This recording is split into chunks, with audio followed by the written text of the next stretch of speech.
राज ठाकरेंच्या सभेसाठी कल्याणमधून मोठ्या संख्येने कार्यकर्ते रवाना झालेले आहेत। या कार्यकर्त्यांची संवाद साधला आमचे प्रतिनिधी अभिजित देशमुख यांनी।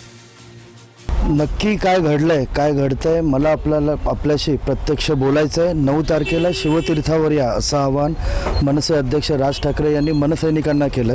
आज मनसेचा दादर येथे शिवतीर्थ मेळावा होणार आहे। राज ठाकरे या ठिकाणी आपली भूमिका मांडणार आहेत। जवळपास गेल्या महिनाभरापासून राज ठाकरे यांचे भाजप नेते तसेच शिवसेनेच्या नेत्यांबरोबर बैठका सुरू आहेत। मनसे महायुतीत सहभागी होणार का, मनसेची काय भूमिका असणार याबाबत अद्यापही काही स्पष्ट झालेलं नाही आहे। राज ठाकरे यांनी आपली भूमिका 9 तारखेला होणाऱ्या गुढीपाडव्याच्या मेळाव्यात स्पष्ट करणार असल्याचं सांगितलं। कार्यकर्त्यांना देखील त्यांनी तसंच आवाहन केलं आहे। म्हणजे हजारो लोक कार्यकर्ते तिकडे चाललो आहेत। राजसाहेबांचे विचार आज महाराष्ट्रासाठी नवीन काहीतरी प्रेरणा मिळणार आहे, नवीन त्यांचे विचार ते व्यक्त करणार आहेत आणि राजकीय दृष्टिकोनातून ज्या घडामोडी चालल्या आहेत महाराष्ट्रात आणि आज ते त्यांचे मन व्यक्त करतील आणि त्यांचे जे आदेश असतील ते आम्ही आदेशाचं पालन करून आम्ही पुढे जाणार आहोत। एकंदरीतच हा सस्पेन्स अजून कायम आहे।